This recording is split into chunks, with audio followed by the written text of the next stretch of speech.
Welcome to Arnie's Pizza on a Wednesday night. It's football time here on 3KG, the Kage Coaches Show. And we've got a good slate of coaches here. Talk about that last week of regular season action. We had some very exciting games. And now it's the looking forward is it's time. Sectional comes 2 days here, folks. So all these coaches have a lot of preparations. I'm sure they're right in the middle of it, and we'll try to talk to them a little bit about some of the goings-on as a sectional week draws near. Okay, last week, a game that you saw right here on 3KG, it couldn't have gotten any more exciting as Tri-County used a last-minute interception return off of a punt. Would have been a block punt. It was a crazy play, and it turned what could have been it looked like it was going overtime for sure, but it turned into a Tri-County victory, 30-24 over North Newton. And that was at Tri-County. West Central continues to roll as they knocked off North White 34-14 to improve to 8-1 on the season and claim outright championship of the Midwest Conference. The Trojans are having an outstanding season.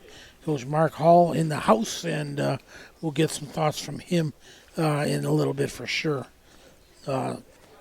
Scotty Rao at North Newton, we talked about that game, and his Spartans try to right the ship and maybe knock off somebody in the sectional. They'll be on the road again next week at Culver. South Newton finished at 6-3, and the Spartans' outstanding bounce-back season. Rebels, under Brad Beavis. And they knocked off Frontier last week in a midweek game, 35-6. So they'll be going into the sectionals on a 2-game win streak. Kankakee Valley finishes at 4-5 on the regular season as they lost now 4 in a row. Almost came all the way back at Highland. They dug a big hole and fought their way back. It made it close, but they were on a losing score of 40-34. Rensselaer Bombers finished their regular season at 5-4 as they traveled over to Lewis Cass. Always a tough trip in the Hoosier Conference crossover game, and Cass bested them 28-14. Bombers will be back home Friday night, and that'll be a big one as they entertain undefeated Hanover Central. So, we go over all the brackets there for all the sectionals, and we got a few minutes. Should tell everybody this is Bill K with Bob Kurtz and Scotty Miller on our crew here for Wednesday night Coach's Cage. Our football sectional preview show. Yes, indeed. How about that? Class 1A, Sectional 41, which will include the Newton County schools. On the top half of the sectional, it's 3-5 Bowman Academy at 2-7 South Central. 0-8 North Newton travels to 5-4 Culver. And then on the bottom half of the sectional, it's 6-3 Triton against 2-7 Pioneer. Bob, when's the last time Pioneer had a losing season like that? They were due. Yeah. And then North Judson, 8-1, travels to 6-3 South Newton. Boy, the Rebels have a tough chore on their hands. Absolutely. With Judson. Okay, the other Class A sectional that our teams are split up into, we'll see on the top bracket is 4-5 Frontier at 1-8 Taylor. And then West Central, 8-1, travels to 0-9 Caston. So you got to like that draw if you're Mark Hall, and you got to like the fact that they're in the top part of the bracket there. You'd hope that they could keep motoring as they have been here. Tri-County is on the road in Sectional 43. The Cavs finish in Class 3A, Sectional 25, where the Rensselaer Bombers are linked to. It's Twin Lakes 1-8 at 9-0 West Lafayette. I didn't realize Twin Lakes had fallen that far down this year. I knew they had a slow start, but they just kept losing. Yeah. That's a tough year for them. Boone Grove 3-6 is at 8-1. Calumet, Hanover knocked off Calumet last week in the final game of the regular season. Griffith 4-5 is at River Forest 6-3, and Hanover Central 9-0 is at Rensselaer Central 5-4. And then in Class 4A, it'll be 6-3 Lowell visiting 2-7 Culver Academy. And the other top part of that bracket features Kankakee Valley 4-5 on the road at 8-1 New Prairie, and they got no favors there in that draw, did the Cougars. 7-2 Gary West is at 6-3 Hobart, and 3-6 Highland is at 2-7 East Chicago Central. So that kind of wraps up what we're looking at for this Friday night. And always the intensity is a little bit higher and a little bit more just excitement in the field. So looking forward to a good sectional week. We'll take a timeout here and come back with Coach Chris Meeks of the Rensselaer Central Bombers. This is Bill K., Bob Kurtz, and Scotty Miller with you on 3KG The Cage. High-quality, personalized dental service is what they do at Hillcrest Dental. For over 40 years, generations have relied on Hillcrest Dental for beautiful, healthy smiles. Dr. John Ayler and Dr. Jack Drone look forward to seeing you for your next dental visit. For information or to set your appointment, call 219-866-7117. That's 219-866-7117. Or visit hillcrestdental.net. Hillcrest Dental is a proud sponsor of all high school athletics. Meet you at Arnie's, Rensselaer's go-to pizza and so much more. Pizza, sandwiches, burgers are here. Don't forget about dessert. Wings, cheese sticks, garlic bread too. Arnie's pizza menu has something for everyone. Dine in or carry out in the best pizza in town. Located across from St. Joseph's College in Rensselaer. Call 219-866-9999 and meet you at Arnie's. Founded in 1931, Community State Bank in Brook is your community bank. We specialize in relationship banking while offering the technology required to meet your modern banking needs. Community State Bank is the area leader in new construction loans and home mortgages. Our lenders know small business and have products to meet your farm and business needs. We're available to get to know you and your needs today at 224 West Main in Brook or by calling 219-275-2441. Pulver Psychological Services offers psychological counseling, consultation, and assessment. Locally owned and operated, Pulver Psych focuses on solutions for the community and serves as support for individuals, families, and organizations. Whether you're in need of personal, family, or success counseling, Pulver Psychological Services can help you reach your life goals. Increase work satisfaction, have better relationship compatibility, improve sports performance. Get in touch with Pulver Psychological Services by visiting pulverpsych.com. Back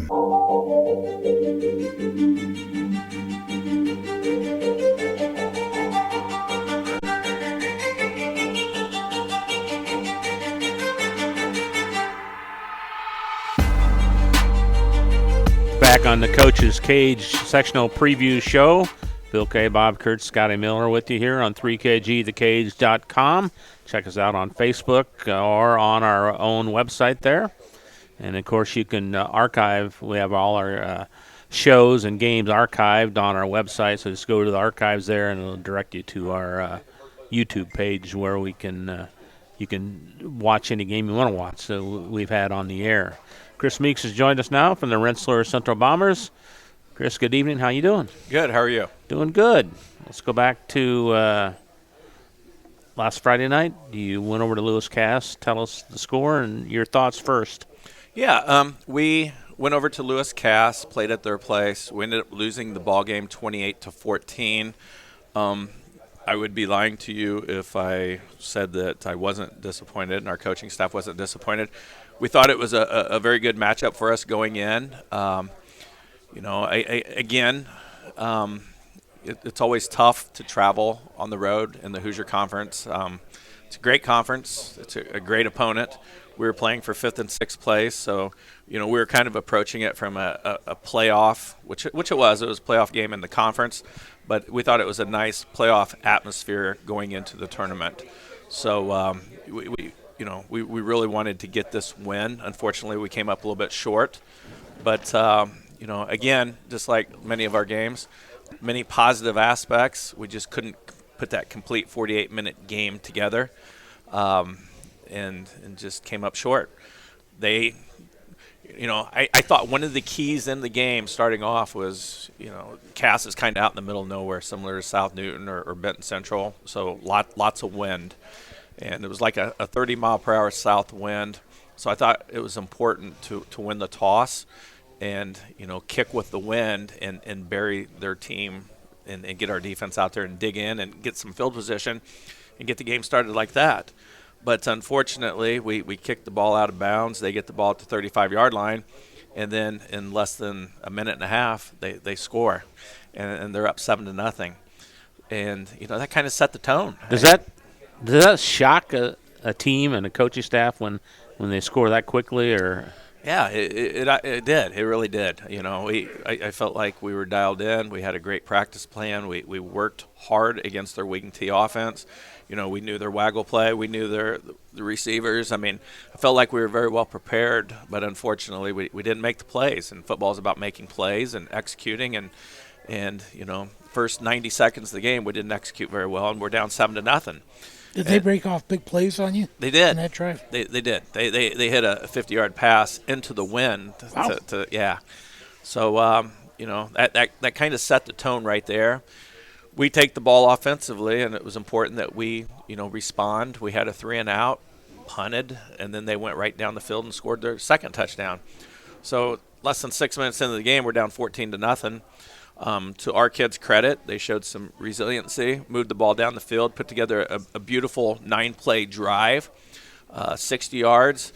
We cut the score 14-7, and then Cass scored before half to go up 21-7 at the half. So we were down 21-7 at the half. Felt like we regrouped a little bit at halftime, came out.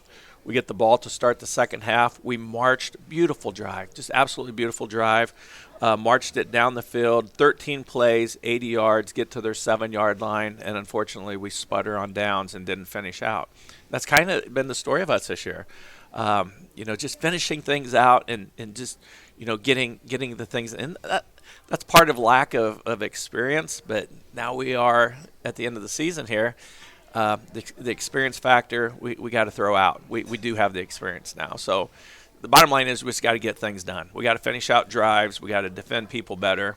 And, we need to do that. At this point, going into the tournament, if we, don't execute like we didn't last week as well as we need to, we're done. We're hanging up cleats and we move on to our next sport. So, who played well for you last? Offensively, Diego Hernandez-Reyes from the running back position really had a great game. He had 88 yards rushing. He had 50 yards passing, so he threw a nice touchdown halfback pass to Caden Rowland for a touchdown. So he had a very good game for us. Caden Rowland from the tight end position had 2 nice catches for 59 yards and a touchdown. And, he's an important part of our game. I mean, not just the receiving, but he's got to help us get the edge. And, we need him to be very physical on the edge for us, and especially tomorrow night against a very good team like Hanover Central. Defensively, Caden Doyle had 15 tackles from his inside linebacker position. Jordan Cree was Jordan Cree, very physical, did very well for us, had 12 tackles. And then Adam Ayler and Aaron Barco each had 6 tackles each. So, yeah, some good individual performances. Kids played hard. We don't fault kids' effort at all. It's just we gotta make plays and be consistent. Consistency is something we got to get better at. So how do the regular season's over with? You just completely toss that aside and say this is a new season, and how did the practices go this week, and how do you practice when you're preparing for a sectional game? Yeah, the way we approach it, and we've done this since 1999, our coaching staff is, we've had 9 games to learn about our team, and we've made a lot of adjustments and done different things, and, you hope to get them done in the first few games, but again, as young as we were and trying to put kids in the right position and where they'll best succeed at and what's best for our team, took us right up to week 9. So, we use those 9 weeks to get ourselves prepared. Now it is what it is at this point. So, you won't see us changing kids out of position or anything like that. We're going to go with what we have. And all mental and physical preparation has been towards a very, very good Hanover Central team. So, we Monday we watched probably an hour and a half of film of them. We have every one of their game films and showed what they do well and what they don't do well and some things that we think we can exploit them on. And, there was a whole lot more things that they do well than they don't do well, and that's why they're undefeated, ranked very high in the state in 3A. And then, we just keep working on low pad levels and really pushing the fact that it's the small things that win games at this point. So, you got to make sure that when it's time to punt, that we get the punt off and we get down the field and flower out and cover, and we get good kickoffs. And when we tackle, we make sure we wrap and low pad levels when we block. So we're still working on all those things, but really emphasizing it. Because, like I said, all it takes is one bad play and you're done. It always seems like you get the most out of your kids at sectional time. Games that we've covered, the Bombers, you can count on them to play good. What does the coaching staff do different for a sectional game as far as prep? I hope like heck you say that next week. I really do, because I tell you what, first of all, our kids believe in the Indiana way, the second season. Whether we're 9-0 or 0-9 or 5-4 or 4-5, it's a new season. It's a new start. So we've had seasons where, I don't know if you remember when Jacob Kage and Adrian Frederick and those guys all went down with broken collarbones and different things. But then they come back at tournament time, and it's just like a new revival. And that's the way we approach it. It doesn't matter what their record is. We know they're a good team. We've seen it in their 9 games. Doesn't matter what our record is. We know we're very capable of being a very good team. Now we play for 48 minutes. Everything's on the line. Your back's up against the wall. It's sudden death. One team wins, one team loses.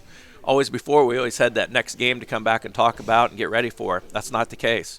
So, we owe it to ourselves. And again, our kids have done it. We practice hard. We put an emphasis on doing all the things that we need to do to be successful and make sure we're very well prepared and understand what they're going to try to do against us. And then let's go in there and throw haymakers, and let's get after these guys and let's let her rip and see how it plays out. Hanover Central is undefeated. Give us a scouting report on them. What do they do? They are big up front, like very big up front. You're talking a couple 300-pounders that are very athletic, that are agile, that move. They are very quick. They're strong. They play downhill, fast and hard. Remind us a lot of athletic-wise of West Lafayette. They are bigger than West Lafayette, but I think they're just athletic. Quarterback can sling the ball, and he throws the ball very well. He can throw it deep downfield. He's got athletes to throw to. They've got a nice running game. They're the real deal. They're very sound, well coached. So when you think of a 9-0 team, they look like a 9-0 team. So again, we've got to come out and just do what we do well, stay within ourselves, take it one play at a time. Where they're looking for big plays and stuff like that, we're looking for 4 or 5 yards a pop, moving the chains. We've got to be prepared to go for it on 4th down. We may have to gamble a little bit. But, again, if we do what we do and do it well, play with confidence, there's no doubt in my mind we can play with this team and have an opportunity to beat them. 7 o'clock start, I assume? 7 o'clock start. Before I let you go, younger Bombers, are they all done with all the teams? They are done. Our middle school team split with Lafayette Central Catholic last week. Our 8th graders won 22-0 or 30-0, and our 7th graders lost in a tough game. Our JV finished with a nice win, right? And then they beat Frontier. And then our flag football just finished this past weekend, and that's always fun. So we had 80-plus kids out there playing flag football in grades 2nd through 5. So I think it's been great with our young kids. The future looks very bright for Rensselaer football, and we look forward to them coming up. And hopefully we can keep this varsity season going and play long into the fall. Chris, thanks for coming over. I appreciate it very much. Good luck Friday night, and we'll talk to you next week, All okay? right. Thanks, guys. Chris Meeks from the Rensselaer Central Bombers, back with more of the Coach's Cage on 3kgthecage.com right after this. Hi, this is Chuck Clark with the Underwood Insurance Agency, formerly Preferred Insurance Group. Are you tired of being sacked every month with your auto insurance bill? Do you feel you just pay your premium to your agent and never hear from them? We at the Underwood Insurance Agency work with over 10 insurance carriers to get you our best rate and coverage we can, and we pride ourselves on serving our customers like they are our family. We are conveniently located in Remington and Lafayette. We can be reached at underwoodagency.com. Reach out to us to score big savings. Working with our customers has been Kentland Bank's trademark for 87 years. We're dedicated to making your visit a lasting one, and helping you achieve your goals is our #1 priority. With 5 locations, Kentland Bank offers all loans needed for today's businesses and families, including car loans, mortgages, agriculture, and commercial loans. We're here to make your busy life less hectic by offering online and mobile banking, bill pay, and P2P payments. Member FDIC and equal housing lender. After a hard day's work or play, it's time for some relaxation, and there's no better place than Unwind on Front Street in Rensselaer. For massage therapy, facials, spray tanning, yoga classes, and wellness, stop by Unwind. They also offer student-athletes 30-minute massages for $25. Alina would like to thank Unwind's loyal customers for their patronage since 2016. To make an appointment, call Unwind at 219-869-0290.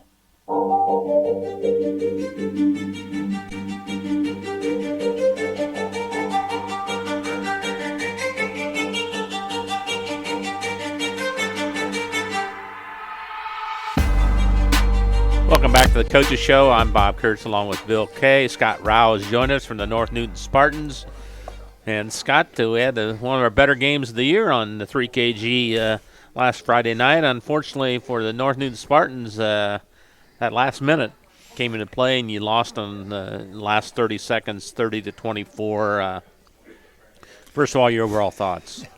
I know you can't even describe how we lost. It's going to be hard. But maybe we should just take a replay and show the fans that. Right. We're just happy to have you as a witness because I don't think anybody could believe it. That's why I said I'm glad you guys were there to see it, because I couldn't explain it that you would have understood. So you saw it, but it's unfortunate, that we came into the game. I thought we played really hard and we did some really good things. Had some really good opportunities. Took the lead early, 16-0, come out and scored a couple. Had a chance to keep expanding on that, and unfortunately we turned the ball over.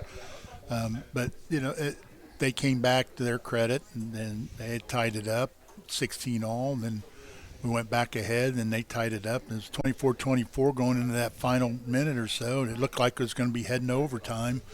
And I was okay with that. I thought, we'll go to overtime. I think we can beat them in a 10-yard game, The way Clovis was running, Tri-County couldn't bring him down. Yeah, they were struggling to stop him. I thought, I'm sure you would have pounded him, right? Yeah. 4 plays. We would have tried to, run him right in there and we scored and see if we can't stop them once, and do those kind of things. But so it looked like it was going good, and then we just had the bad luck of, we had to go ahead and punt, and I thought, if we just get this punt off, they'll run it out and we'll go to overtime.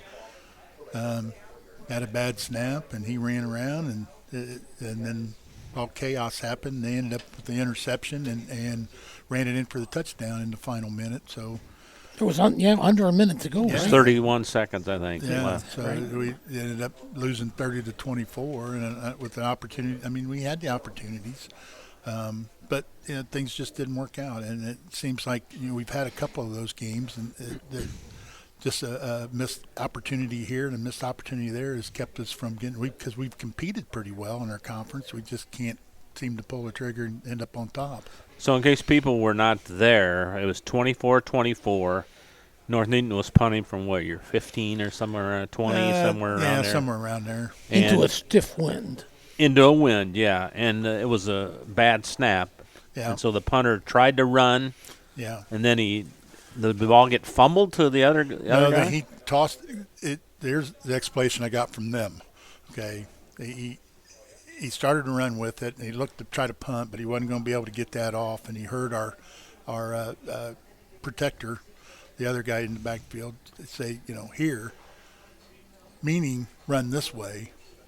He thought he meant throwing the ball. And so he threw him the ball. Which that was, he tossed it backwards to him. So and that now was completed. And then the blocker has the ball now. Yeah, and so he's kind of going around, and then he tries to throw it back to the punter, and that's when it gets intercepted and run back. Well, meanwhile, all our lines all downfield because they thought they were going to punt, and then it's just Tri-County guys and those two guys back there throwing it back and forth or whatever, and it just that's like just if you just throw it out of bounds incomplete, they would have got the ball at our 20 or 25 and might have had one or two plays. If we could hold them out, we're going to go to overtime. It's better than that. But just sometimes you lose your head. Well, things just happen. Yeah, it's just split. They're 16, 17-year-old kids. Absolutely. They trying to make a play. And it's what it was. They're trying to make a play out of something that's going bad. Right. And like now, I'm saying, we should have just thrown it out of bounds and done this, that. Well, if he'd have thrown it to our guy and he runs for a touchdown, then they'd have been a hero. Okay, yeah. So I said, that was the right move. That's what you should have done. So usually it's result oriented. Whatever the result is what you say. But they're trying to make a play and trying to get us to do that, and that just didn't work out for us. It sure was a heck of a game up to that point. Yeah, it was good. It was a well-matched game. 3 touchdowns or 3 touchdowns each, right? And the 3 2-point conversions for both teams. That is, I don't think I've ever seen that before, where each team scores 24 points. Yeah, it was pretty good. So it was a closely contested game. Both teams were able to do things offensively and then get some stops defensively, and there's some turnovers both ways, and it was an entertaining game. Who played well for you then? Well, Andrew Clovis running the football did well. He was a workhorse for us. We ran him, and I told him after about the first quarter, I said, "You feeling all right?" And he goes, "Yeah." I said, "Because I'm going to ride you. That's what they're giving us, and that's what we're going to do. We're going to keep giving you the football." Football coaches are simple, aren't they? They just if run it works, things that work. If it works, I'm not going to stop. Do you remember how many yards he had? No, not right off the top of my head. I don't. I actually hadn't even looked at the stats. So because my stat guy ended up back in the book, and I don't even have it. So I'm going to get it, and I'll figure that out. I think. Well, quite a few. I think it was like 170, somewhere in the 170-yard range is what I believe, because he had told me that.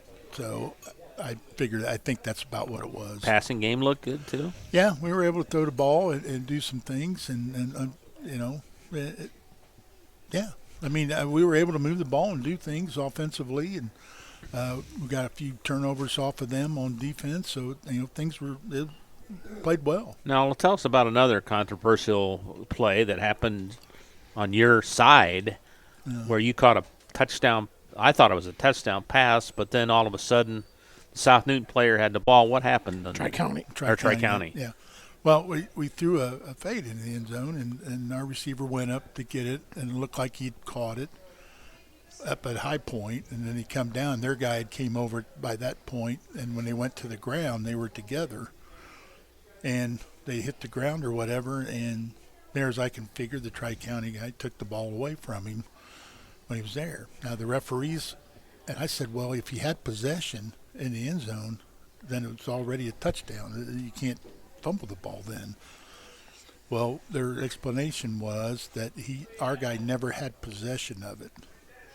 He bobbled it to the ground. When he hit the ground, the ball popped up right in the other guy's hands. They said they were there. Both guys had the same view. And you didn't see it that way. No, I didn't. As you could probably tell by the way I was arguing it, because it looked to me like he caught it at the high point. Mm-hmm. I didn't see him bobbling it on the way down, but they said he did. And they said he had that white hat came over and said he had two different officials from two different angles, and they both saw the same exact thing. So that's what we're going to go with. So nobody's signaled touchdown. Because, I mean, from the press box. They didn't signal anything, I don't think, did they? No, we not all at thought it first. was touchdown. I thought he called. I thought the one started to and then stopped. So I thought it was. That's why I thought it was a touchdown. But I mean, I don't know what happened. You know, I don't think. And actually, after all of it, and I got to talk to our guy. I don't think our guy did catch it. Yeah. I don't think he ever did have possession of it because he didn't seem too confident that he did. I see. All right. Well, glad we got that cleared up there anyway. All right, who do we play this week? On the road at I lost speaker. Oh. Popped out on us, Bob. There it is. Nope.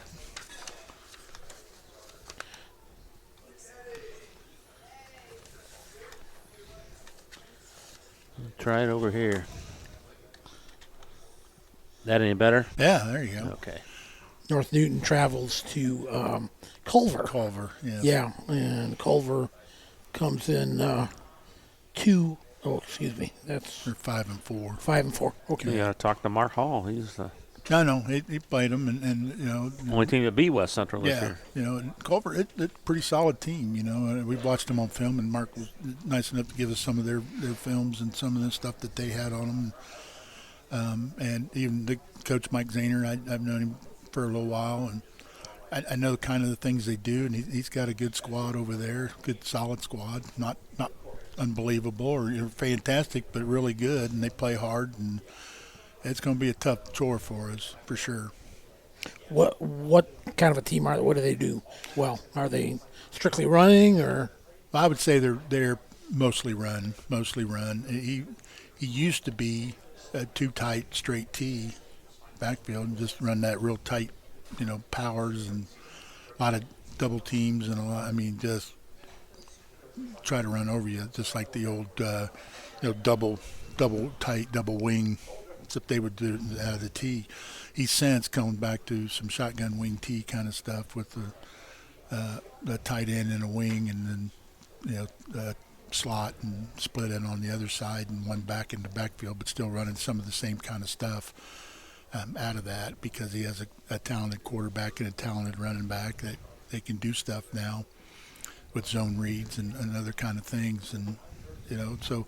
It's going to be a challenge for us defensively if we can, we got to win some battles up front and, get our guys flying around and hopefully control. They're going to run the ball most of the time, and if he can run over us, that's what he's going to do. I mean, he will throw, but he's not a guy that really likes to, I don't think. So we got to be able to stop the run first before we worry about the other. Health-wise, are you okay? Are you 14, 15 like you always are? Yeah, we're still right there at 14, 15. I mean, we've got a little bit of sickness going through the team right now, but I think everybody will be there come Friday. So we'll get ourselves ready to go. Nobody's gotten injured or anything, knock on wood, so far this week. So looks good. And you say it's at Culver? At Culver, yes, okay. sir. All right. If you get off to one of those fast starts like you did that's what we need. last week, boy, that would go a long way, wouldn't Yes, it would, yeah. It's a 6:30 Central Time game. 6:30, okay. 7:30 East, because they're on Eastern Time over there. You're getting closer, Scott. You just need to finish it out here, right? Yeah. We'll see. Looking back at this season, is it something that, you hope that these numbers don't put you behind the eight ball again in the future? Well, that's what you're hoping, you start getting some classes that come in, I always shoot to try to get 8, if you have 8 to 10 boys a grade, you're looking at between 32 and 40 kids, when you get up there 9 through 12. And that'd be like heaven for you. Well, I mean, we used to have those numbers. We used to have that, and yeah. we've been there, but then if you get, and everybody would say, well, if you have one bad class, where you only got 4 or 5, and then that hurts your numbers, and we had that a couple times, but now it's been like 3 classes in a row that numbers were really low, and that makes things really low. Because I only got 2 sophomores, that class has really dropped off, and it's just one of those things. And some of it is due to some injuries and some other stuff, and kids didn't come out because they'd gotten hurt the year before, or they'd done this or they'd done that. And some of it wasn't from, they got hurt not necessarily from football, but from something. So, and just things happen. It just seemed weird, We lost the whole 4 of the backfield, and plus 2 or 3 of the kids that were freshmen last year would have been sophomores years probably playing that couldn't play. So, it's just one of those things. It's weird. I don't know what happened, and we're hoping, the junior highs got, right around 30 kids, but that's, 7th and 8th grade, and then a few 6th graders thrown in. So we're looking at about 12 to 13 8th graders. If we can keep that, that's good. But at least if I can keep 8 or 9 of them, that's good. That's so, good. Yeah. That'll help. So we'll go up a little bit, and then we just got to keep building that, hopefully. Scott, thanks for coming over. Good luck Friday night, and we'll talk to you next Wednesday, all right? Thank you. Thanks, Coach. Scott Rowell from the North Newton Spartans back with more. The Coach's Cage on 3kgthecage.com right after this. In agriculture, preparation is important. Dedication is you deciding what to plant and then asking what it will take for a good crop. How much work will it take to produce the final crop?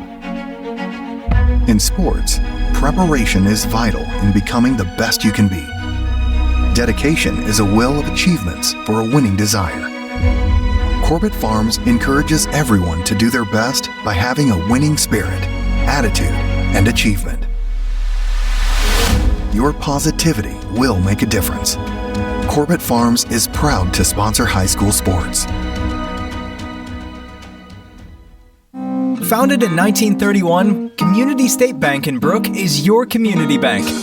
We specialize in relationship banking while offering the technology required to meet your modern banking needs. Community State Bank is the area leader in new construction loans and home mortgages. Our lenders know small business and have products to meet your farm and business needs. We're available to get to know you and your needs today at 224 West Main in Brook, or by calling 219-275-2441.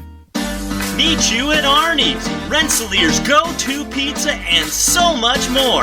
Pizza, sandwiches, burgers are here. Don't forget about dessert. Wings, cheese sticks, garlic bread too.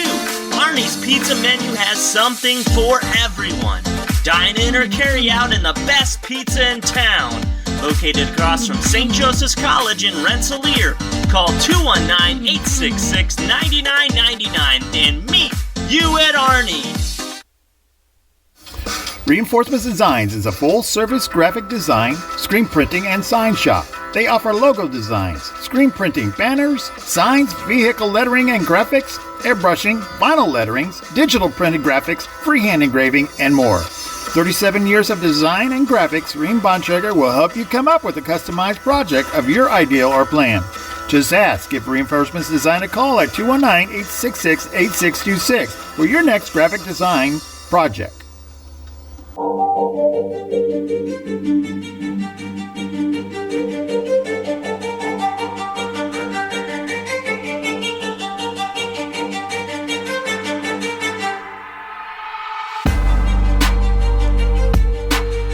Back on the Coach's Cage program, our sectional preview show. Bob Kurtz, Bill Kay, Scotty Miller with you. Mark Hall from the West Central Trojans has joined us, and the Trojans completed the beautiful 8-1 regular season, undefeated in the Midwest Conference champions. And Mark, congratulations on the regular season, man. That was a nice way to cap it off last week, wasn't it? Thank you. Yes, it was a really nice way. The kids, I'm just happy for them. All the things they've been able to accomplish this year. We were able to beat Winmac for the first time in 10 years. First time we've won conference in 24 years. So for these kids to get to experience those things, it's been great. You'd like to have that Culver game back, though, wouldn't you? Yeah, hold on to the ball, and we'd be right in there. That's right, in yeah, that one. 6 turnovers. Six turnovers, 12 penalties. That not a good recipe to win games. Yeah, it's been a lot of fun this year. The kids, twice already so far, we've been able to. The town's been supporting of us. They've given us fire truck parades through towns at night and police escort through town last Friday after the conference win. So First time when we went back, the fire trucks drove us through town with the sirens blaring, and I don't know if the people were too happy to getting woken up, but it was fun to do. And then Friday night we had a long line behind us. We had a police escort from Monon to back to town. I was going to say, you had to go through both towns there? No, yeah, we ended up going through Madeiraville then as well. They picked us up and took us the back road into Madeiraville, so it was a lot of fun just to go through town. We looked back, I don't think any of us realized it until we got into Madeiraville and made a turn on one of the back roads to where we could see behind us on the bus, and there was a line of traffic that was following us that was probably over a mile long. So how cool is that? It is. It's fun. And it's one of those things that the kids, that they're going to remember that forever. Absolutely. Well, take us through last Friday's game. It started out. You played North White. At North White. At North White. We kicked off to them. They went down the field and had a good drive they put together. We had it was third and 15, and they threw the ball. It was a weird play. It was right on the sideline. Their kid was falling down while trying to catch it, and had it on his chest when he hit the ground, and then as soon as he hit it, it popped up, and Aiden White caught it and got 1 foot in bounds. And at first the referees were saying incomplete, and then one came in from a different angle and said that it was complete and it was an interception, but none of it mattered because we got called for roughing the passer on the back end of it. Right on the sideline, the quarterback was thrown as he was going out of bounds, and we got him a little late. So I saw the flag, so I was like, I don't really care what they're talking about down there because it's not mattering. Sure. So we gave them first down off that. Then it got to a fourth and 12, I think it was. They ran a wheel route, and we didn't cover it. They caught it at about the 5. We tackled them there. And then I think a play or two later, they got in the end zone. So I think that was about 5-minute drive, 6-minute drive, something like that. So they're up 7-0 to start with. We get the ball. We have a quick drive. It was a 2 or 3 minute drive. We get down there. We score. Aiden White got in there. We got a 2-point conversion with Aiden as well. So we're up 8-7 going into the second quarter. They punt right at the beginning of it. We force them to go 3 and out in their next possession. We go down the field, and Spencer Lehman takes it in to the end zone, and we're up 14-7. Our 2-point conversion was no good. And then they put together a drive. There's basically the rest of the second quarter. Scored a touchdown right before halftime. I think there was a minute, 30 seconds, something like that, 30 seconds to a minute left right before halftime there. So it's 14-14 going into halftime. And we were only in the locker room for a very, very brief amount of time, basically getting the kids to understand that one of the things that basically what we were was hurting us is we were guessing too much in defense. Instead of just playing defense and doing what we were supposed to, we were guessing of where they were going to go or not covering the things we were supposed to do. Just we weren't playing the defense. We were just thinking too much and just go play. Read your keys and go. So we addressed that with them. We were only in there for about 7 minutes, and then we sent them back out. There was no reason staying any longer. So we got out there. There was a whole lot of time left on the halftime clock, and we said go down there and stretch, and they went down there and stretch, and then they got huddled together, and they got themselves fired up, and we returned the opening kickoff in the second half, ran it back 95 yards. Carter Hudson took it back there for us, and we're up 20-14 at that point. Didn't get the 2-point conversion. The next play, we kick off to them. They return it out to around the 30 or so. Their first offensive play, Jacob Plarski is able to get a hand on the ball as the running back was running it, knocked it out, and Christian Hughes jumped on it. So we got the ball back, great field position, and we take about 2-3 minutes off the clock, and Spencer Lehman gets in the end zone again, and we're now up 28-14. Wow! So what very a quick quickly, change of that game. Very quickly, we go from tie game to now we got a 2-score cushion on them, and you cruised the rest of the way. Then. Well, not exactly cruised. Third quarter, by the end of it, they had on their next drive. They started making a drive. They got down inside the 5-yard line. We hold them 4 plays inside the 5. Wow! We get the ball at the 2. We run a play. We fumble it. They get the ball at the 6. We hold them 4 plays from the 6. So great defensive stand. So 8 plays? 8 plays inside the 6-yard line. Holy smokes. Didn't let them in. So it was a great defensive stand.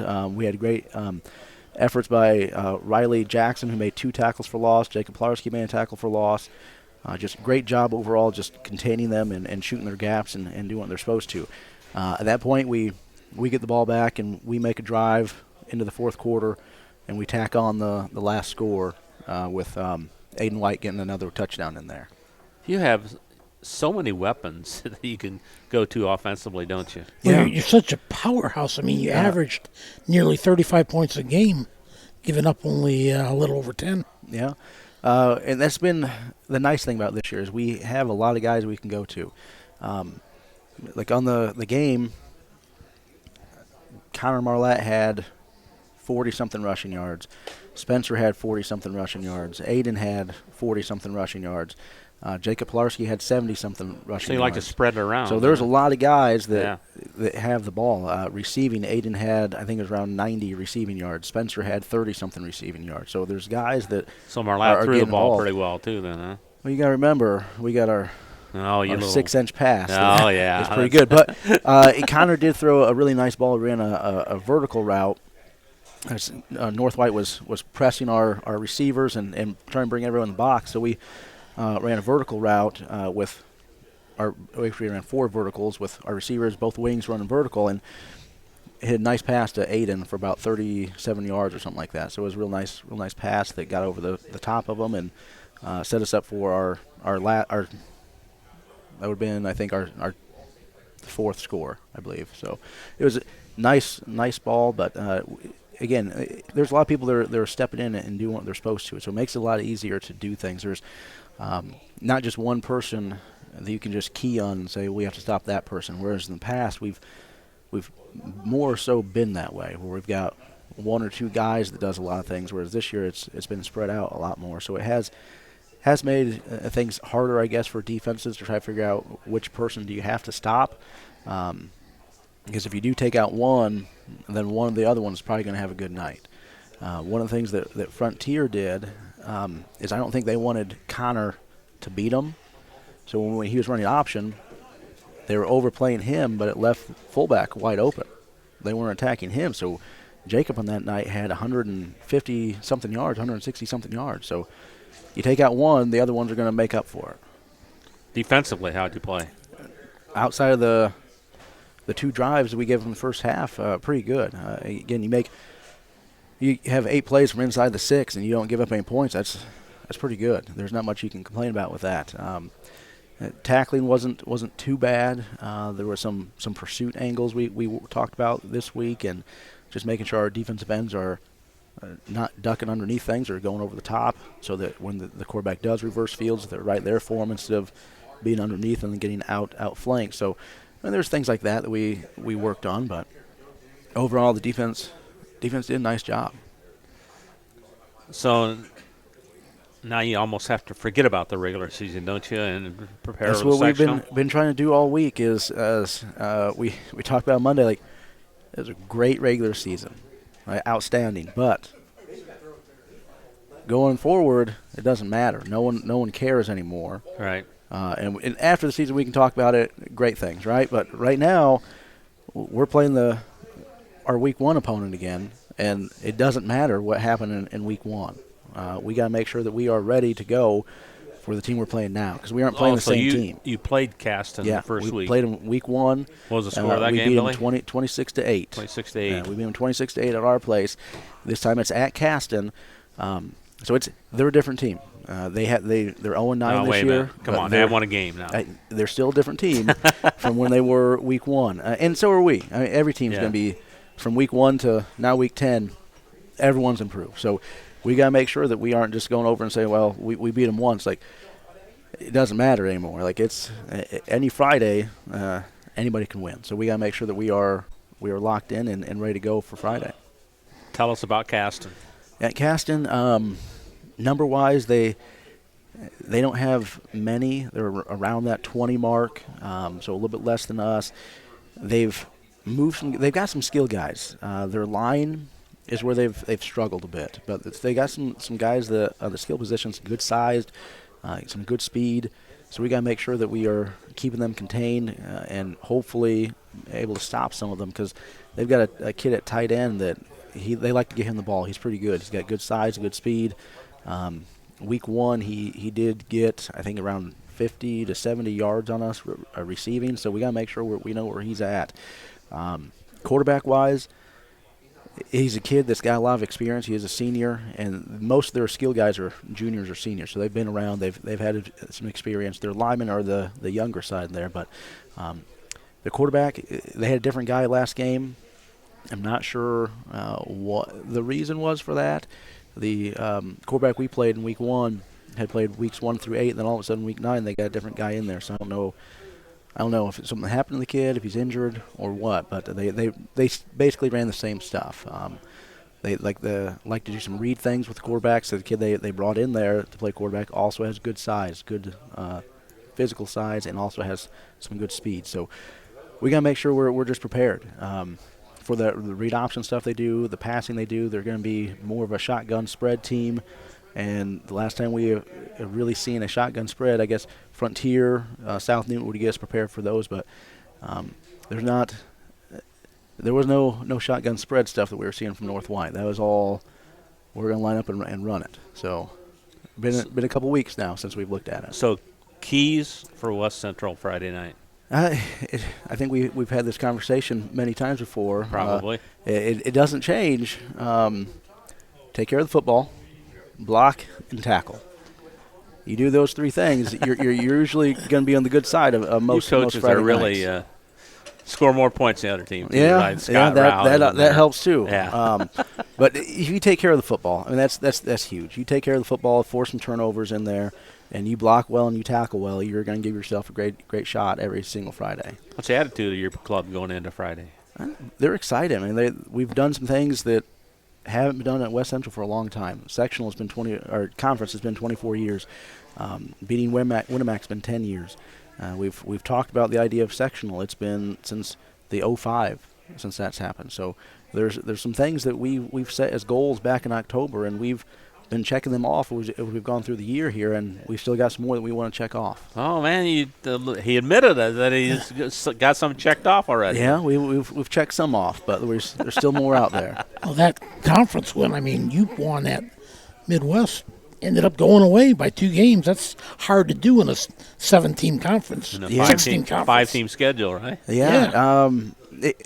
A little surprising, I guess. I knew going into it that we had the potential to be pretty good. But as I've told the kids before, like, the scary thing about potential is that it's potential. Well, you got to do something with it. Right. It's just being out there, like, it's great, but at the same time, you don't do anything with it, then you look back and say, why do we waste this? So luckily we were able to put it together this year, and we've had a great season, and hopefully we can keep that going as we get into the sectionals. So you have to guard against overconfidence too? We've tried to do some of that, especially since if we were playing against teams that we haven't seen, I think that would almost be better for us, simply because then we can say, well, we don't know like who they play, right? That type of thing. Like, we got to look at what they do on film and then go from there. Whereas we're looking at this and saying, well, we beat them once already. Isn't that good enough? But now it's sectional. Now it's more important. So we've done a little bit of that this week, and making sure the kids understand that week 1, it doesn't matter anymore. So we got to make sure we're going forward with week 10 here. Oh, Mark, keep it rolling. Might as well keep the good season rolling and make it a great season. And congratulations so far, and good luck Friday night. We'll see you next week, all right? All right, thank you. Thanks, Coach. Mark Hall from the West Central Trojans. Back with more of the Coach's Cage Show on 3kgthecage.com right after this. Indiana Farm Bureau Insurance Agent Joe Goodeman has been serving the Jasper County and surrounding area since 2009. Being involved in the area, Joe Goodeman has kept his interest in making sure he provides the best insurance for his clients.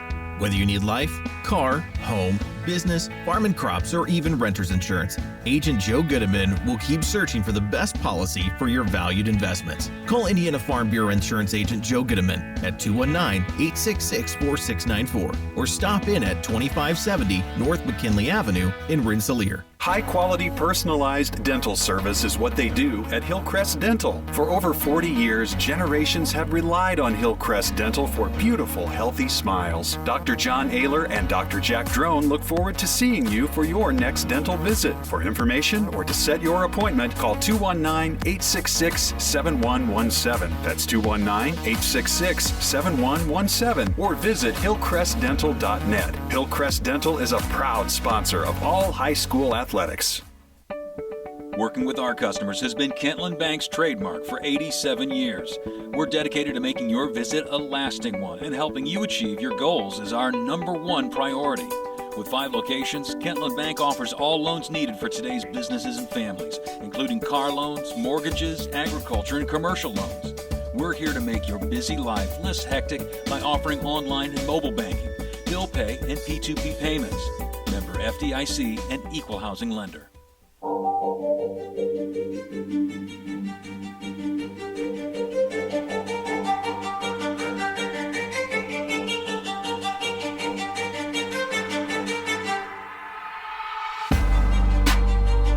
Bob Kurtz and Bill Kay with you here on the Coach's Cage sectional preview show. Sectionals begin Friday. Tri-County coach Jake West has joined us now. Jake, we were there last Friday, 3KG. What a thrilling game it was. Came down to the last minute. Yeah, last 30 seconds. Yeah, tied 24-24, and Scott tried to explain that last play from his side where North Newton tried to punt. The punter gave it back to the blocker, and then he threw it, but he threw it to one of your guys and ran it back for a touchdown. That had to be a thrilling way to win a game. Yeah, so normally we don't really try to return a whole lot of punts. If we can, we like to. Like I put my quarterback, Kobe Baylor, back there because he has a pretty good football common sense. You know, he has a good understanding. There's a few other kids we could put back there, but I'm just like, hey, you normally play safety. If they run a trick play, I trust you back there because that's natural for you to be back there. If they punt it, if you can fair catch it, just do that. We'll take it from there. Because my big thing, once you force a team to punt, is I just want the ball.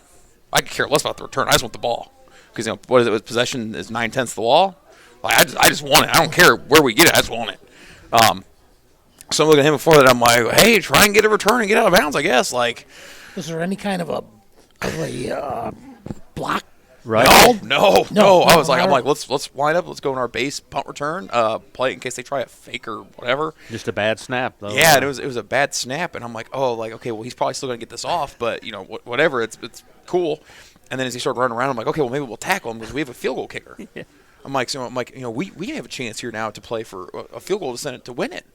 And I'm like, oh, this is awesome. And then he throws it. I'm like, this is even better. You know, and he throws it right to Jonathan, who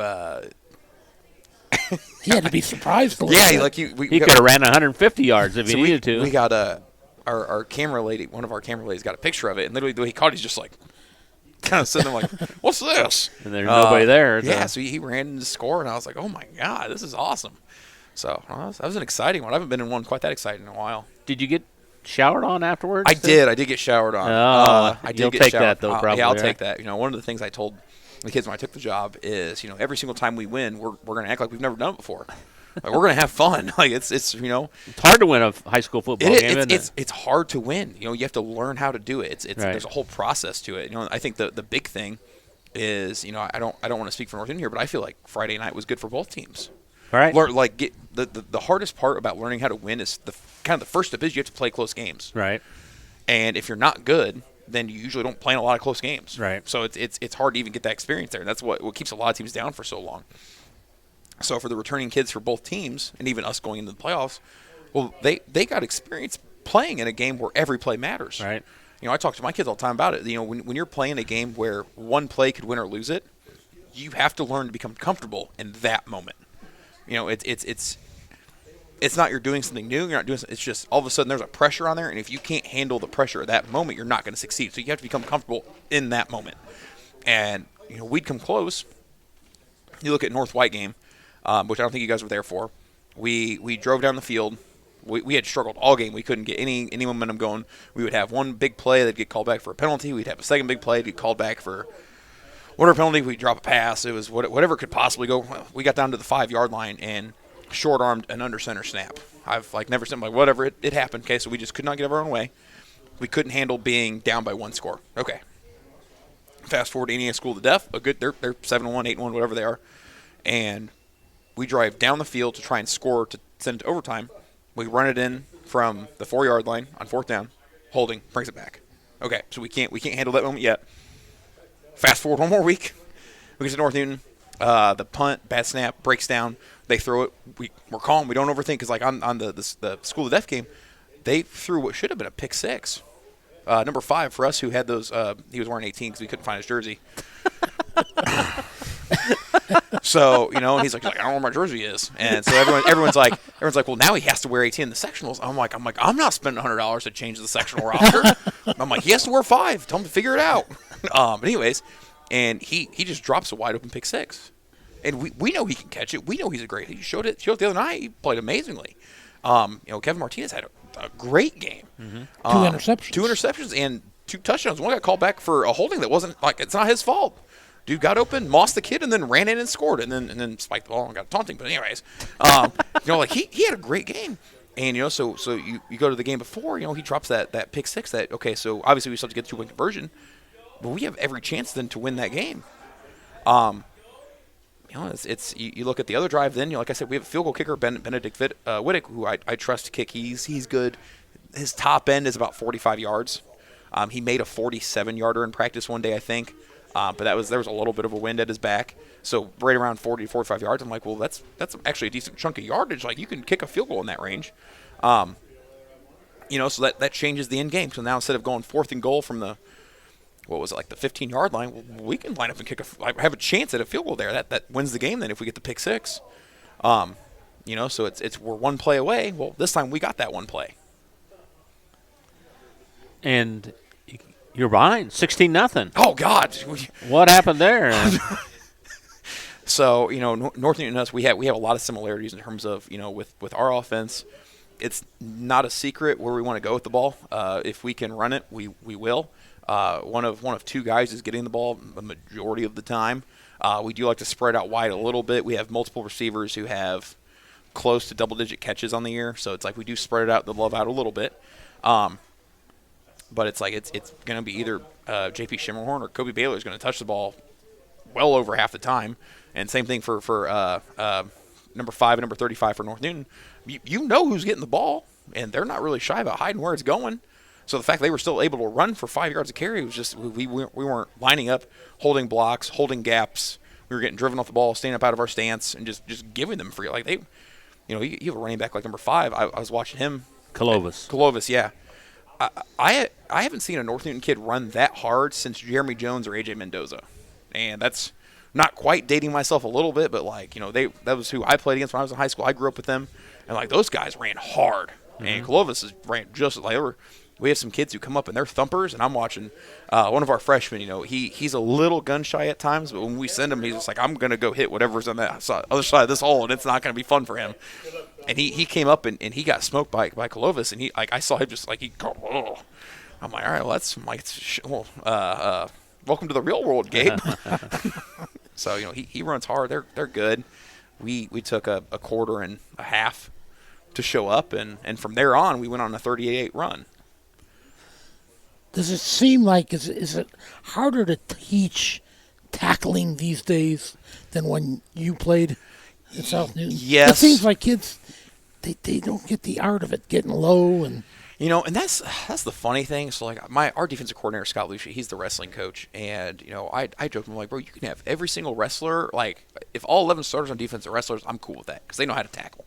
And I feel like half the time he just has to run like, hey, it's a double leg, and they go, oh yeah, that makes sense, and they go and they do it. Like I remember one of our first years together at Tri-County, one of our players was also a wrestler, and dude was absolutely terrible at tackling. And it was his first year coming back, and he didn't really know he was a wrestler, or if he did wrestle, he kind of just assumed he was bad at double leg takedowns. They go into first day in the mat room, and he goes, okay, hey, double leg, and dude, flawless textbook, and he's like, why can't you do that in the field? So it's one of those things where it's like when a few of them, like again, Kevin Martinez is another one. Bryce McMorrow, he came up, he had a big hit. I feel like he came down and hit. I think it was Clovis.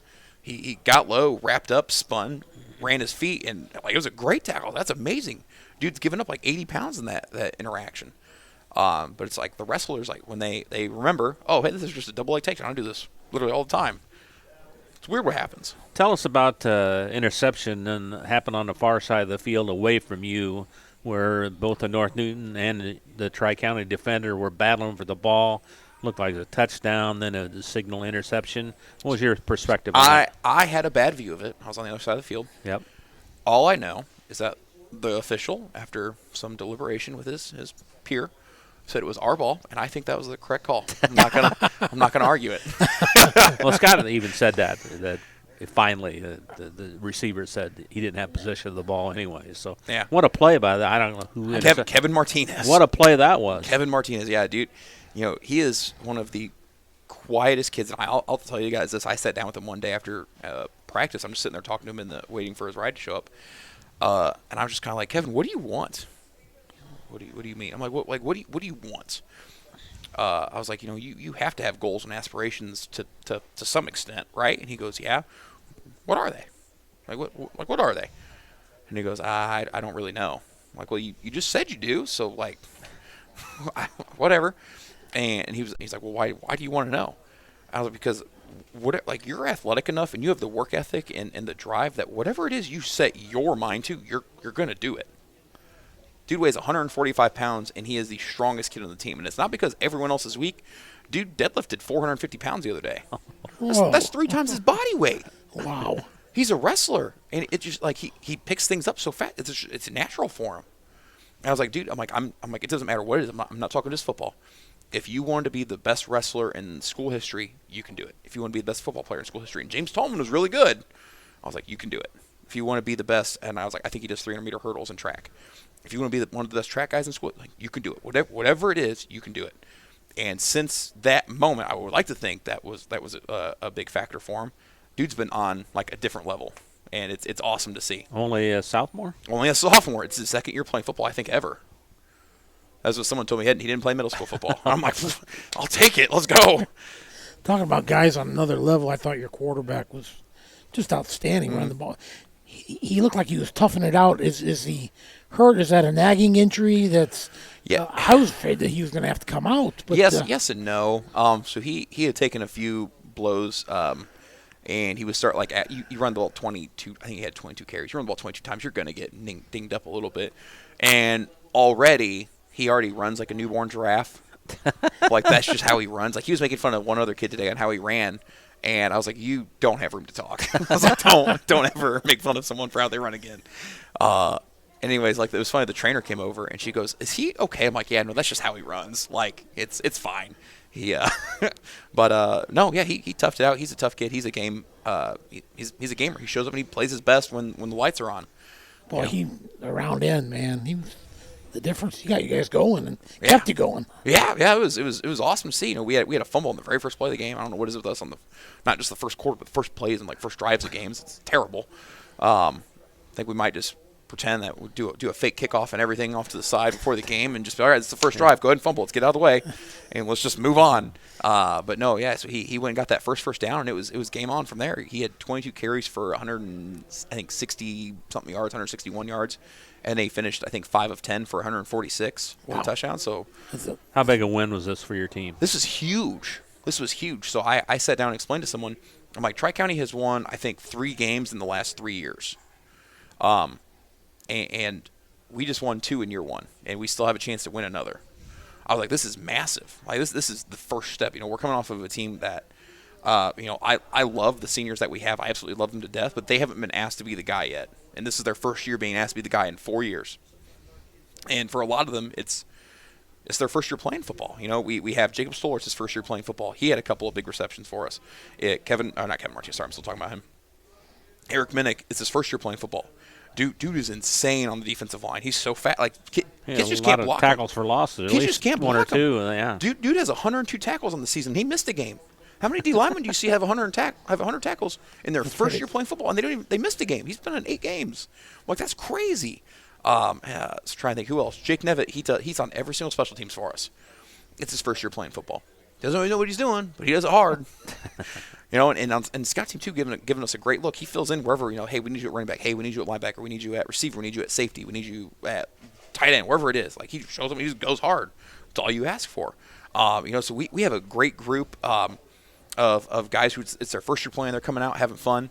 And on top of that, you have the seniors who've been here a while. So, you got Brady Lanou, Tyson Jordan, JP Shimmerhorn. They've been playing for a while now. And now finally it's okay. Now Tyson is the oldest guy on the line. So he's who they listen to for a reason. JP's in the backfield. He's the feature back in the backfield now. He was a wing last year for him, I believe, and this year now it's his show. So he's posted a career high in rushing yards. Braden Lanou he returns. He's a return specialist. He's back there, returns. He presses the point of attack, and he puts us in good field position to start games.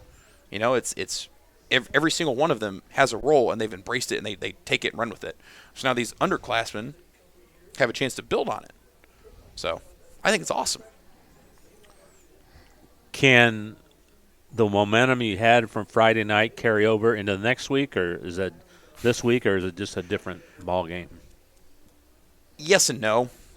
That's not an answer. Come on. Okay. The playoffs are always a different beast. Yes. There's just a different dynamic to it.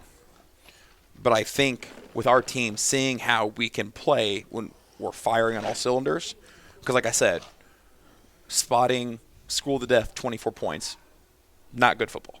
No. Spotting North Newton 16 points, not good football.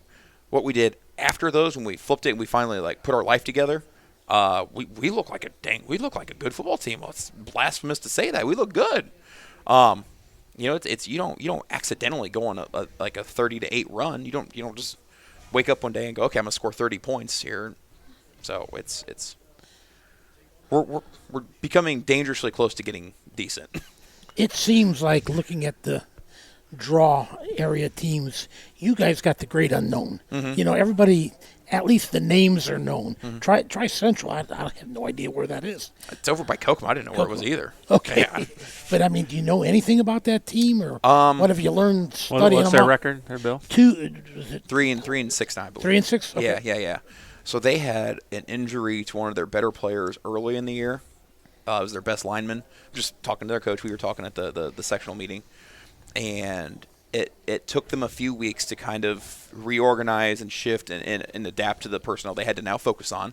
Because, when you lose one of your better players, it's rough. Sure. It is. And affects more than one position. Yeah, because especially at the 1A level, you lose a starter, you lose 8 starters. And that's the thing that no one realizes. It's okay. If you start on offense, you probably start on defense, you're probably on punt, you're probably on punt return, you're probably on kickoff, return, you're probably on PAT, you're probably on PAT block. That's 8 starters. So that's hard to figure out. So they at the end of the year, they've kind of figured it out. They won, I think, their last 2 games. So they've got a little bit of momentum going. They've got 2 running backs who are really they're different. The one is very downhill in your face. The other's a little bit faster. He's pretty quick. But no, the downhill guy, he's a load.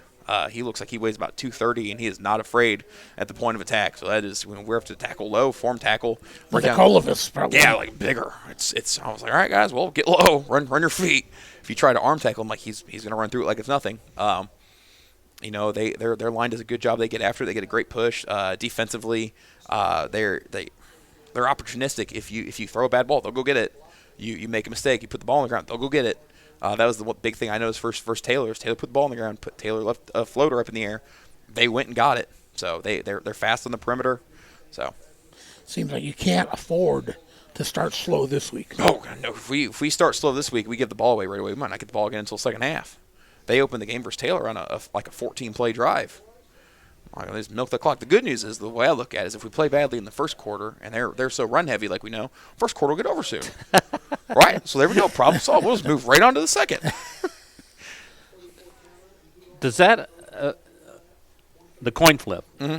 Does that influence the way you've been starting in the first quarter? Does that influence how you do that? No. I thought it did. I hoped it did.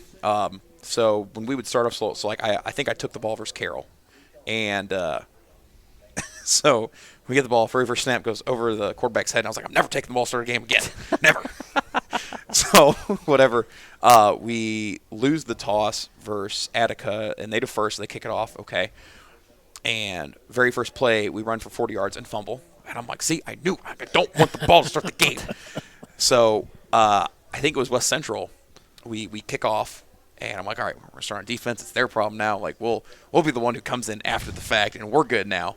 And we couldn't run anything right to save our life. And I was like, oh, my God, what is happening? I was like, I knew I should have took the ball this game. But it seems like it doesn't really matter.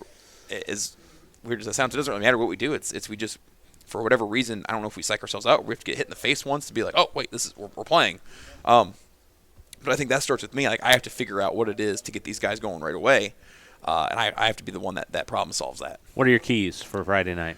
I think whichever team, this is going to be a shocker, I know I've said this a few times, whichever team can run the ball the most effectively and control time of possession, I think it's going to win the game. Like we're 67% run and they're 97% run. So that's a little bit of an exaggeration. It's probably more like 87. But anyways, still a lot. It's a lot. Like there will be a common theme on Friday night, for both teams. And so I think whichever one can stay ahead of the chains the best and finish drives. Because the one, as a defensive coordinator, my thing was if a team wants to try and bleed us dry throughout a long drive, a 14-play drive, I'm going to play bend but don't break, and I'm going to dare you to be perfect for 14 straight plays. Because they're high school kids. They're going to screw something up eventually. There's going to be a bad snap. There's going to be a bad exchange. There's going to be a missed block. You're going to get behind the sticks eventually. It's on me to withstand whatever drive you go on and get the ball back. And with those teams that run that style of offense, I thought it was reasonably successful because I'm going to take the chance that a teenage boy makes a dumb decision at some point in time. Seems a pretty safe bet. And your kids got to believe, too. That's a big thing, isn't it? Absolutely. Yeah, so I think, we've had a good week of practice.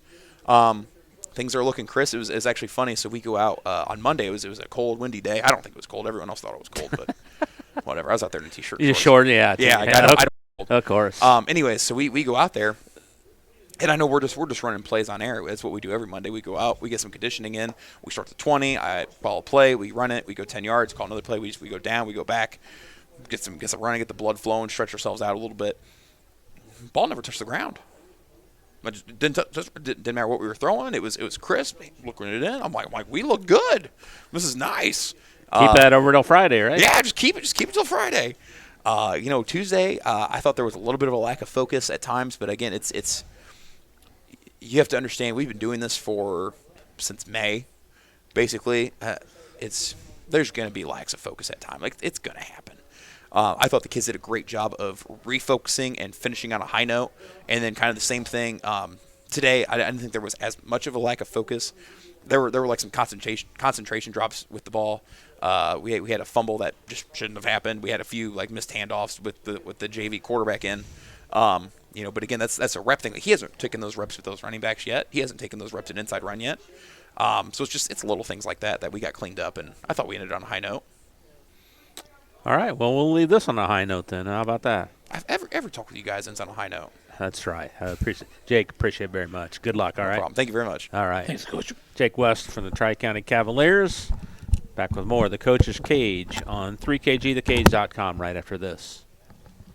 Hi, this is Chuck Clark with the Underwood Insurance Agency, formerly Preferred Insurance Group. Are you tired of being sacked every month with your auto insurance bill? Do you feel you just pay your premium to your agent and never hear from them? We at the Underwood Insurance Agency work with over 10 insurance carriers to get you our best rate and coverage we can, and we pride ourselves on serving our customers like they are our family. We are conveniently located in Remington and Lafayette. We can be reached at underwoodagency.com. Reach out to us to score big savings. Meet you at Arnie's, Rensselaer's go-to pizza and so much more. Pizza, sandwiches, burgers are here. Don't forget about dessert. Wings, cheese sticks, garlic bread too. Arnie's pizza menu has something for everyone. Dine in or carry out in the best pizza in town. Located across from St. Joseph's College in Rensselaer. Call 219-866-9999 and meet you at Arnie's. Pulver Psychological Services offers psychological counseling, consultation, and assessment. Locally owned and operated, Pulver Psych focuses on solutions for the community and serves as support for individuals, families, and organizations. Whether you're in need of personal, family, or success counseling, Pulver Psychological Services can help you reach your life goals. Increase work satisfaction, have better relationship compatibility, improve sports performance. Get in touch with Pulver Psychological Services by visiting pulverpsych.com.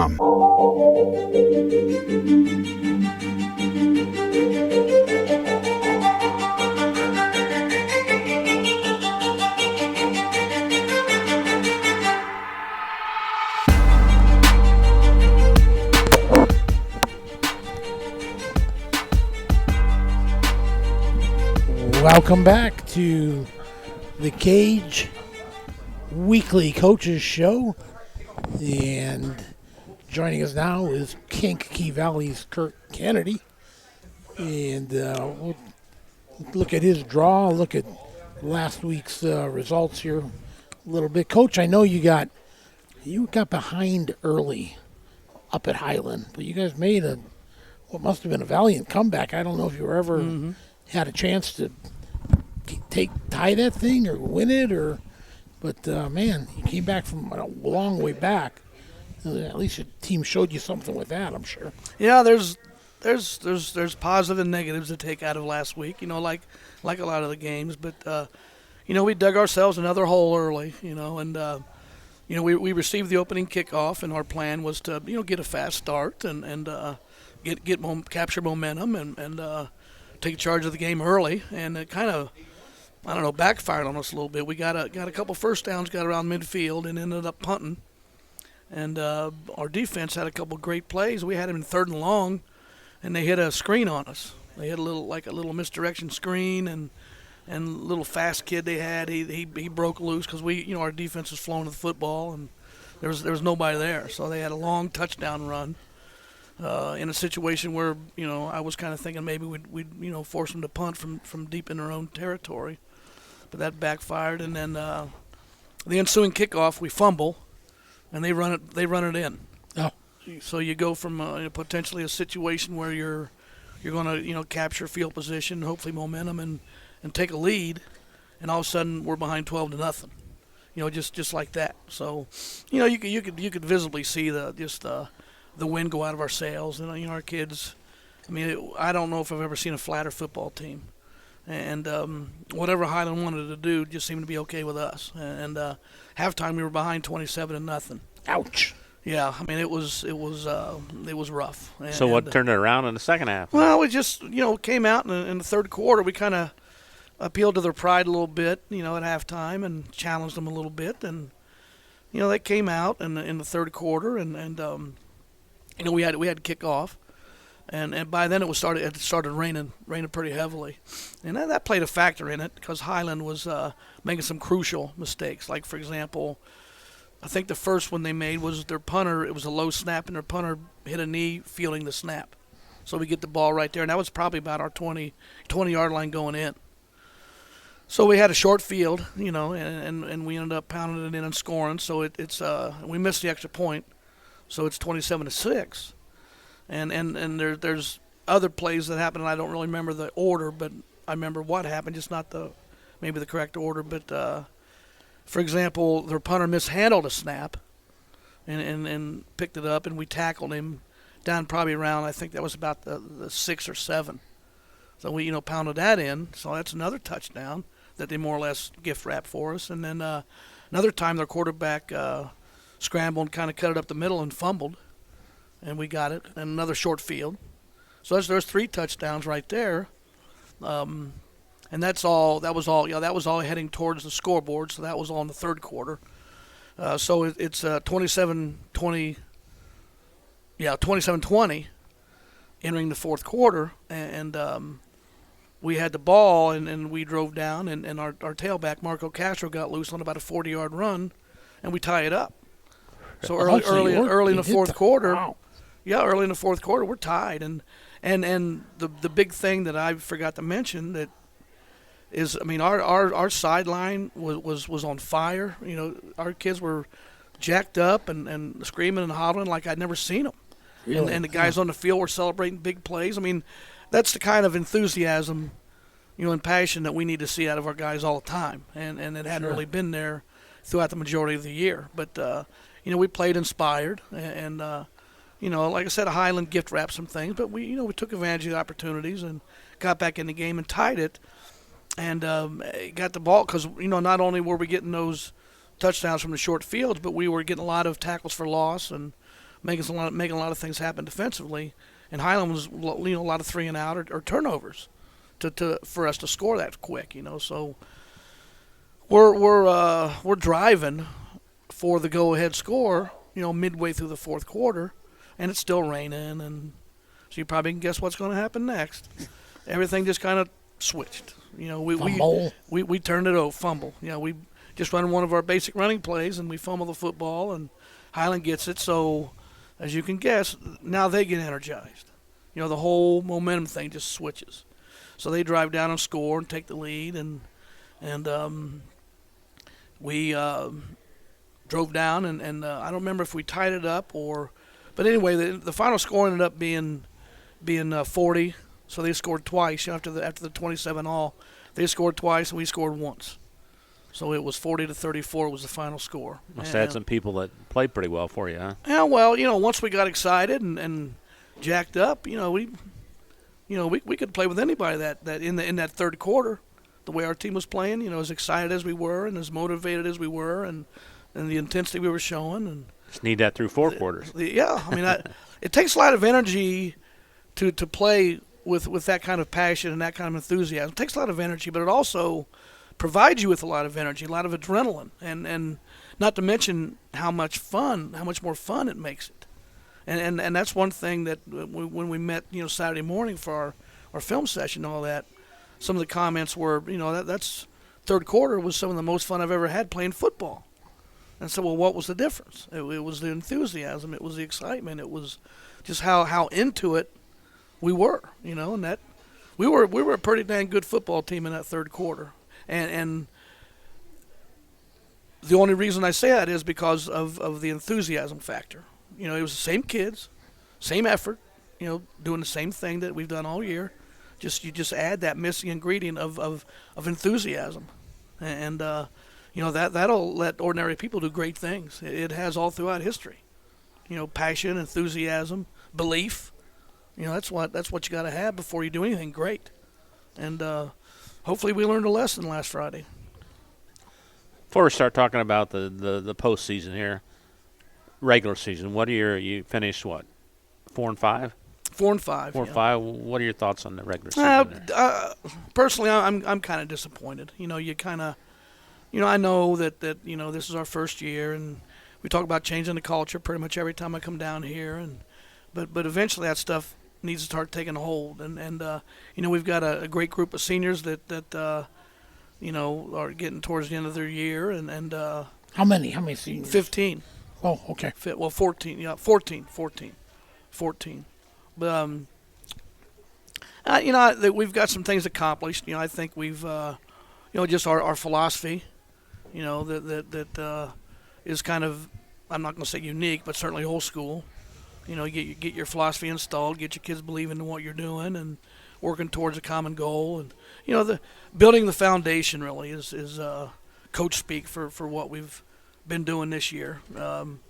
Nobody's patient, and we didn't come in with a 2-year plan, 3-year plan, 4-year plan. We come in wanting to win now, and fact of the matter is we got some building to do, and nobody's patient. We want to win now, but we're going to build this thing right, because we're in it for the long haul, and however long that takes is however long it's going to take. But we tell the kids every day that we're going to win. We're going to win at KV. The only variable is time, and who's wearing the uniforms when we start winning. And I'd just soon have it be this group, because I'm not going to look a group of kids in the eye and say, hey, you're cannon fodder. You're just wearing the uniforms for our future plans, whenever that takes place. No, that's not the way to go about it, and that's not the way we're going about it. But like I said, the fact of the matter is it does take time, and I know the kids are having fun, and I know they're enjoying themselves, but I'm disappointed not in the kids. That's not right. That's not right at all. I'm disappointed for them. More like a parent would be, when a kid misses out on an opportunity.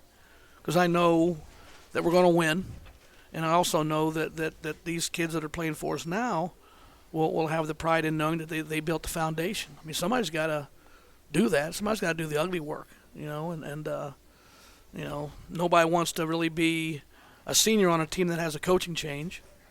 But, that's reality. So we're just going to keep working, keep building, and keep believing, and, it's going to happen. I suppose folks at KV probably get tired of thinking about this or looking at it, but heck, you guys were 4-1, and then you hit that meat grinder part of your schedule where it's Lowell, it's Hobart, it's Andrean. Those are, three of the top teams. The great, I mean, you obviously know all about it coming from Lowell with your background there. Is there ever the thought of changing that up and, interspersing those guys around?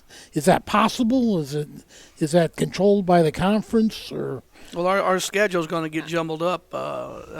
Hanover Central's coming into the conference. Oh, okay. I didn't know that. I knew they were moving somewhere, but I didn't know where. So, yeah, I don't really know what that means as far as what that looks like, what order our schedule will be in, but I know it's going to get jumbled up for that. I know reason. that you don't play North Newton anymore after this year. Yeah. So there's 1 week that.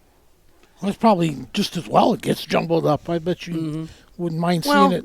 I mean, you play the hand you're dealt, and we're never gonna at KV, just like anybody worth their salt, we're never gonna settle for excuses. We're never gonna make excuses.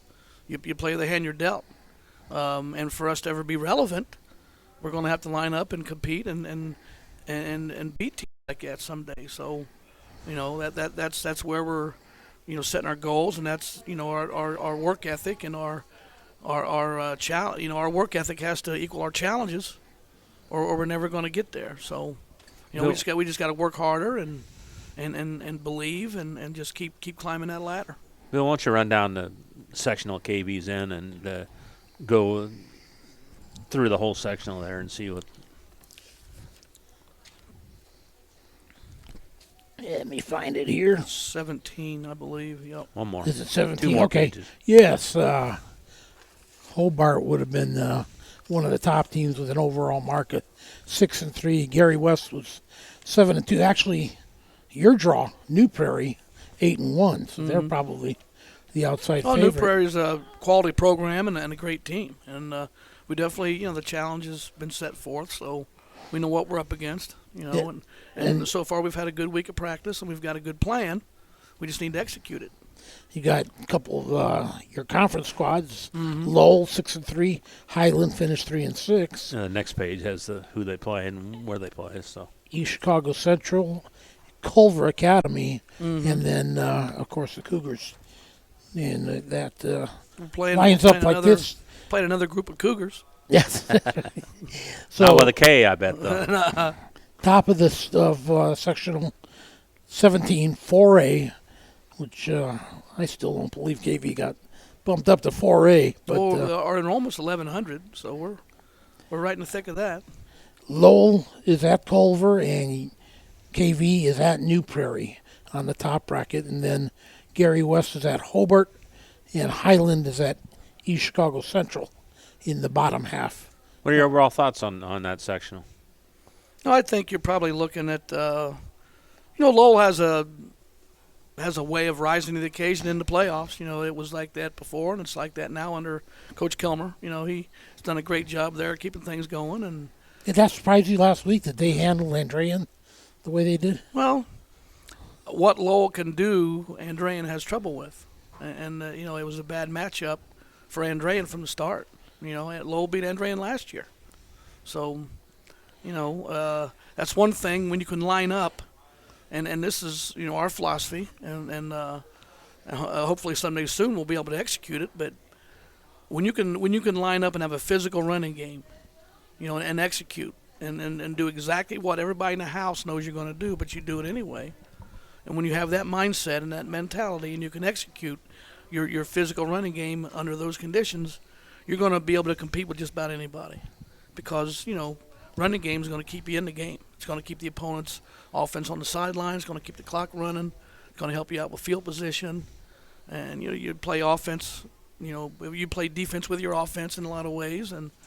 But Lowell has a, physical running game, and they keep Andrean's high-powered offense, off the field. And that, that's the recipe for success every time they take the field. But, a matchup like that doesn't necessarily favor Andrean. Andrean's got a lot of great athletes, and they like to do a lot of, different things, get the ball on the perimeter and big plays and all that. And they got some great players on defense, too.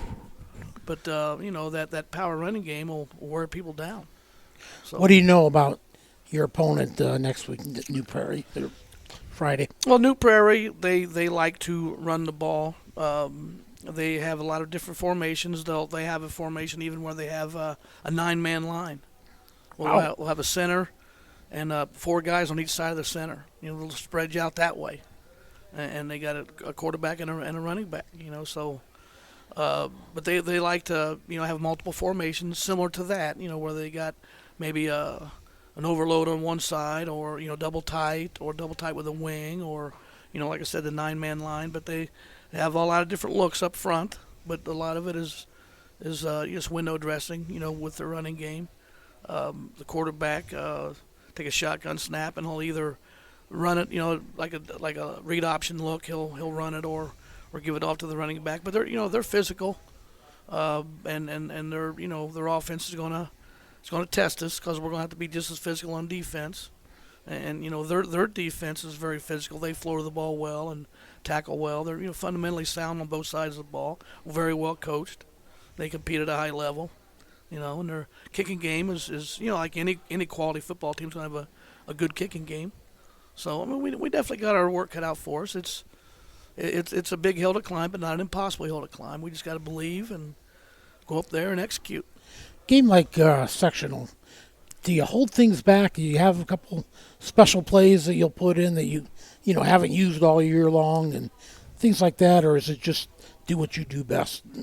Well, at this point in the year, I think it's do what you do best. I mean, you might hold back a couple plays, just I don't know, to keep it interesting or keep it fun for the kids, but. Yeah, you have to be true to yourself, and you have to be what you are at this point in the year, because if you're smoke and mirrors, you're going to get exposed, and that's not going to last very long. So, we're going to go up there and do exactly what we do, and New Prairie knows that, and we know what they're going to do, and we know that, and so it's just going to be, like I said, who blocks and tackles the best, who executes the best, and who wants it more. We're talking with Kankakee Valley football coach Kirk Kennedy. Kirk, how's the attitude of your ball club going into Friday night? Well, we've had, this is Wednesday evening. We've had a couple of great practices, yesterday and today. Kids are having fun, flying around. It's not like we're out there like we're at a funeral home or something. The kids are resilient. They're hanging in there. That Highland comeback kind of maybe carried over. I think that might have given us a little, I think if the Highland game would have continued in the path it was in the first half, things might be a little bit different. But I think we were, if nothing else, maybe encouraged by, what we did in the third quarter. But the lesson there is, don't dig the big hole. Sure. Just play the whole game, solid, and give yourself a chance rather than get behind 27-0 and have to claw back. But the fact that we had it in us to claw back, should tell you that there's something there.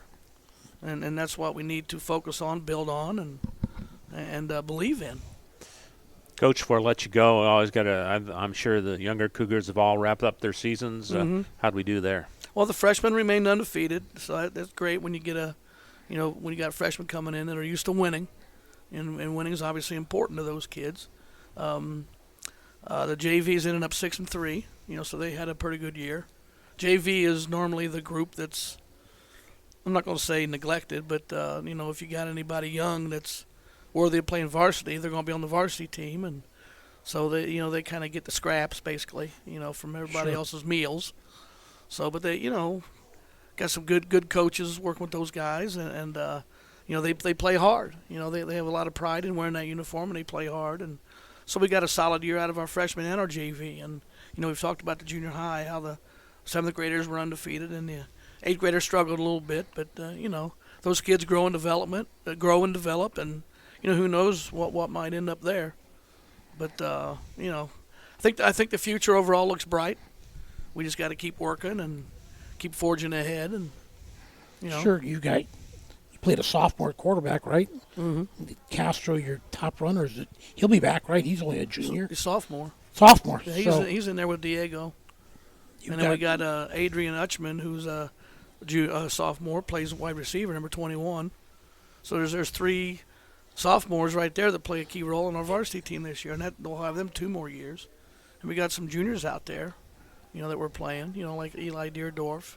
Some So you guys certainly have a good base, right? Yeah, I mean, we're losing 14 seniors, and we're going to miss them.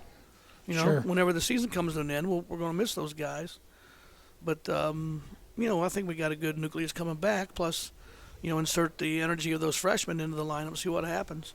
Kirk, thanks for coming down. Appreciate it. Good luck Friday night, and we'll talk to you next Wednesday, okay? Looking forward to it. All right. Kirk Kennedy from the Kankakee Valley Cougars back to wrap things up on the Coach's Cage on 3kgthecage.com. In agriculture, preparation is important. Dedication is you deciding what to plant and then asking what it will take for a good crop. How much work will it take to produce the final crop? In sports, preparation is vital in becoming the best you can be. Dedication is a will of achievements for a winning desire. Corbett Farms encourages everyone to do their best by having a winning spirit, attitude, and achievement.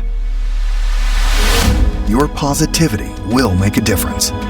Corbett Farms is proud to sponsor high school sports. Indiana Farm Bureau insurance agent Joe Goodman has been serving the Jasper County and surrounding area since 2009. Being involved in the area, Joe Goodman has kept his interest in making sure he provides the best insurance for his clients. Whether you need life, car, home, business, farm and crops, or even renter's insurance, Agent Joe Goodman will keep searching for the best policy for your valued investments. Call Indiana Farm Bureau Insurance Agent Joe Goodman at 219-866-4694 or stop in at 2570 North McKinley Avenue in Rensselaer. After a hard day's work or play, it's time for some relaxation, and there's no better place than Unwind on Front Street in Rensselaer. For massage therapy, facials, spray tanning, yoga classes, and wellness, stop by Unwind. They also offer student-athletes 30-minute massages for $25. Alina would like to thank Unwind's loyal customers for their patronage since 2016. To make an appointment, call Unwind at 219-869-0290. High-quality personalized dental service is what they do at Hillcrest Dental. For over 40 years, generations have relied on Hillcrest Dental for beautiful, healthy smiles. Dr. John Ayler and Dr. Jack Drone look forward to seeing you for your next dental visit. For information or to set your appointment, call 219-866-7117. That's 219-866-7117 or visit hillcrestdental.net. Hillcrest Dental is a proud sponsor of all high school athletics. Pulver Psychological Services offers psychological counseling, consultation, and assessment. Locally owned and operated, Pulver Psych focuses on solutions for the community and serves as support for individuals, families, and organizations. Whether you're in need of personal, family, or success counseling, Pulver Psychological Services can help you reach your life goals. Increase work satisfaction, have better relationship compatibility, improve sports performance. Get in touch with Pulver Psychological Services by visiting pulverpsych.com. Working with our customers has been Kentland Bank's trademark for 87 years. We're dedicated to making your visit a lasting one, and helping you achieve your goals is our #1 priority.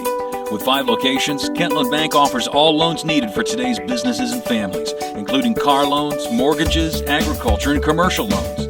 We're here to make your busy life less hectic by offering online and mobile banking, bill pay, and P2P payments. Member FDIC and equal housing lender.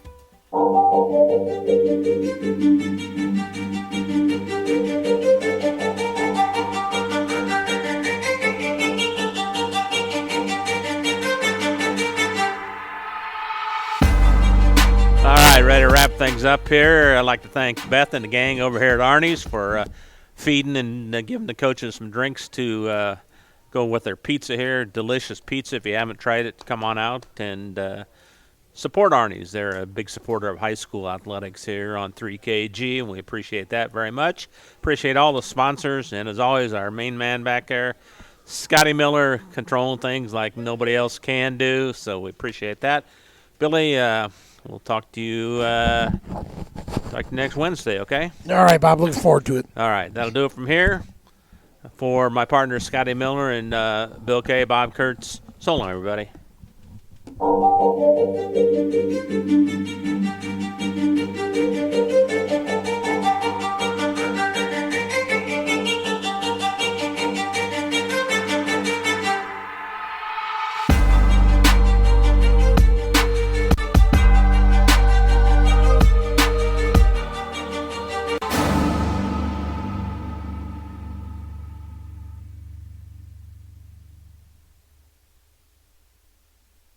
The proceeding was a presentation of 3KG Community Broadcasting.